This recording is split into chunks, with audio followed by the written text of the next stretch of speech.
വർഷങ്ങളായിട്ട് UAE work ചെയ്യുന്ന പ്രവാസികളായിട്ടുള്ള മലയാളികൾ ഫേസ് ചെയ്യുന്ന ഏറ്റവും വലിയ ഇഷ്യൂ എന്താണെന്ന് അറിയാം? എനിക്ക് മനസ്സിലായിടത്തോളം മെയിനായിട്ട് ഫേസ് ചെയ്യുന്ന ഒരു ഇഷ്യൂ എന്ന് പറഞ്ഞാൽ സാലറി പ്രോപ്പറായിട്ട് കിട്ടുന്നില്ല, പ്രൊമോഷൻ കിട്ടുന്നില്ല, എത്രയോ ഇയേഴ്സ് സെയിം കമ്പനിയിൽ വർക്ക് ചെയ്തിട്ട് വിചാരിച്ച പോലെ ഒരു കരിയറിൽ ഒരു ഗ്രോത്ത് ഉണ്ടാവുന്നില്ല.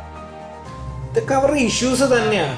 പക്ഷേ എനിക്ക് മനസ്സിലായിടത്തോളം പ്രോപ്പറായിട്ടുള്ള ഒരു ഡിഗ്രി അല്ലെങ്കിൽ PG ഇല്ലാത്ത ആളുകളാണ്, ആ ഒരു എഡ്യൂക്കേഷൻ ബാക്ക്ഗ്രൗണ്ട് ഇല്ലാത്തവരാണ് ഈ ഒരു ഇഷ്യൂസ് കൂടുതലായിട്ട് ഫേസ് ചെയ്യുന്നത്. അതെ അതെ അതെ എൻ്റെ ഒരു ഫ്രണ്ട് ഇതുപോലെ, പുള്ളിക്കാരൻ ചെറുപ്പത്തിൽ നാട്ടിൽ നിന്ന് വിസ കിട്ടിയപ്പോൾ പെട്ടെന്ന് ദുബായിൽ വന്ന ഒരാളാണ്, ഡിഗ്രി കംപ്ലീറ്റഡ് അല്ലായിരുന്നു. അപ്പോൾ കരിയറിൽ പ്രൊമോഷൻ കിട്ടുന്നില്ല എന്നുള്ളൊരു സിറ്റുവേഷൻ വന്നപ്പോൾ പുള്ളി ജോയിൻ ചെയ്ത ഒരു ഇൻസ്റ്റിറ്റ്യൂട്ട് ഉണ്ട്, ഇൻസ്പയർ യൂണിവേഴ്സിറ്റി കോളേജ്, ദുബായിലും ഷാർജയിലും ഓഫീസിലുള്ള ഒരു ഇൻസ്റ്റിറ്റ്യൂട്ടാണ്. അവർ പ്രൊവൈഡ് ചെയ്യുന്നത് ഓൺലൈനായിട്ടുള്ള ഡിഗ്രീസാണ്. അപ്പോൾ അവന് വർക്കിനെ എഫക്റ്റ് ചെയ്യാതെ തന്നെ കോഴ്സ് കംപ്ലീറ്റ് ചെയ്യാൻ പറ്റും. ജെനുവിൻ ഡിഗ്രീസ് കൊടുക്കുന്ന ഒരുപാട് ടീംസ് ഇവിടെ UAE തന്നെ അവൈലബിൾ ആണ്.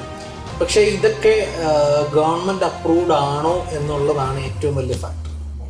ഞാനിതിനെപ്പറ്റി അറിഞ്ഞപ്പോൾ എനിക്കൊരു ഇൻട്രസ്റ്റ് തോന്നിയിട്ട് ഞാനൊന്ന് അന്വേഷിച്ചിരുന്നു.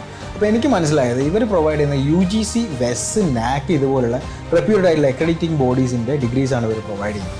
ഇനി ഫേക്ക് സർട്ടിഫിക്കറ്റ്സിന് പിറകെ പോകാതെ ജെന്യുവിനായി എല്ലാ അപ്രൂവൽസുമുള്ള ഡിഗ്രി നേടും. കൂടുതൽ വിവരങ്ങൾക്കായി ഇന്ന് തന്നെ കോൺടാക്ട് ചെയ്യും.